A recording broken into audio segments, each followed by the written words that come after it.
Σήμερα θα κάνουμε ένα συγκριτικό τεστ για τους τρόπους που είναι ευρέως γνωστοί για τον καθαρισμό των πιατινιών. Θα συγκρίνουμε υλικά που έχουν χρησιμοποιηθεί για τον σκοπό αυτό σε διάφορα βίντεο και υλικά που έχουμε ακούσει ή διαβάσει ότι μπορούν να χρησιμοποιηθούν για τον σκοπό αυτό. Επέλεξα ένα φθηνό πιάτο που δεν χρησιμοποιώ πια, γιατί δεν ξέρουμε τα αποτελέσματα που θα έχουμε στο τέλος αυτού του βίντεο. Οπότε αν κάτι πάει στραβά, δεν θα στεναχωρηθούμε.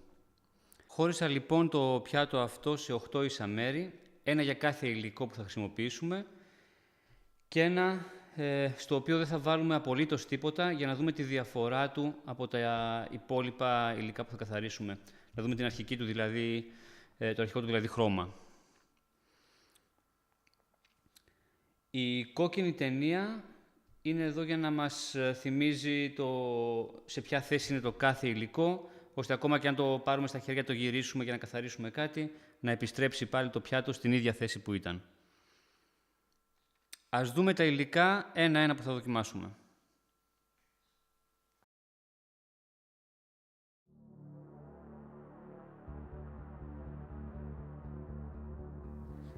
Προσπαθούμε να έχουμε τις ίσες ποσότητες και από τα δύο υλικά.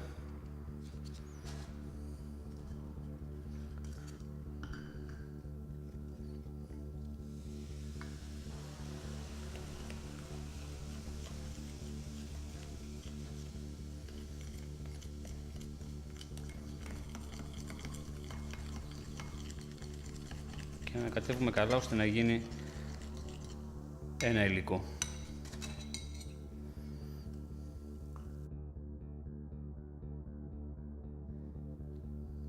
Και σε αυτή την περίπτωση προσπαθούμε να έχουμε ίσες ποσότητες από τα δύο βασικά υλικά, δηλαδή το αλάτι και το ξύδι, και θα συμπληρώσουμε με αλεύρι μέχρι να στερεοποιηθεί το υλικό. Το αλεύρι βοηθάει μόνο για να μείνει το υλικό πάνω στο πιατίνι και να μην αρχίσει να τρέχει.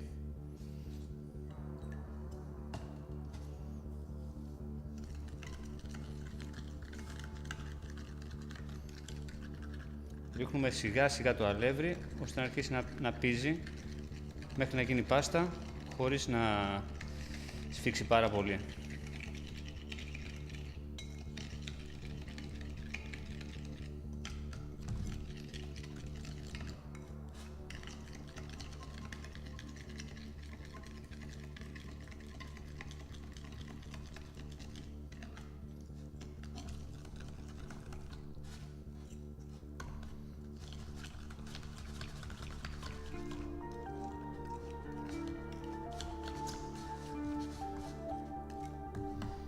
Νομίζω είναι έτοιμο.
«15 λεπτά μετά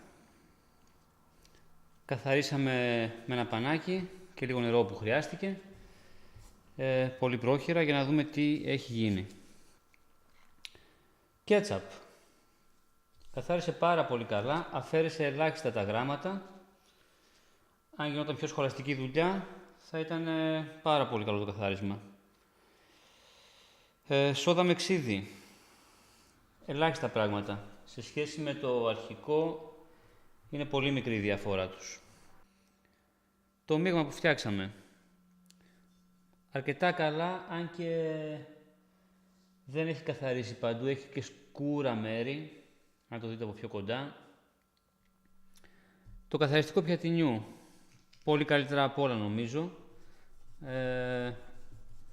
Βέβαια όλα αυτά δεν έχουν δουλευτεί με λεπτομέρεια ώστε να τριφτούν, και απλά αφέθηκαν πάνω για λίγη ώρα και τα αφαιρέσαμε. Το αναψυκτικό δεν έκανε απολύτως τίποτα ή σχεδόν τίποτα, δεν βλέπω κάποια διαφορά. Θα πρέπει προφανώς να μείνει μέσα σε υγρό πάρα πολλή ώρα, βουτυγμένο μέσα σε υγρό. Η οδοντόκρεμα καθάρισε, αλλά άφησε γραμμές. Δηλαδή, σίγουρα θα πρέπει να απλωθεί πολύ καλύτερα για να κάνει ομοιόμορφη δουλειά. Το καθαριστικό μετάλλων περίμενα να κάνει πολύ καλύτερη δουλειά, αν και θέλει τρίψιμο το συγκεκριμένο. Θεωρώ πως δεν έκανε όση δουλειά θα μπορούσε να κάνει. Περίμενα περισσότερα από αυτό.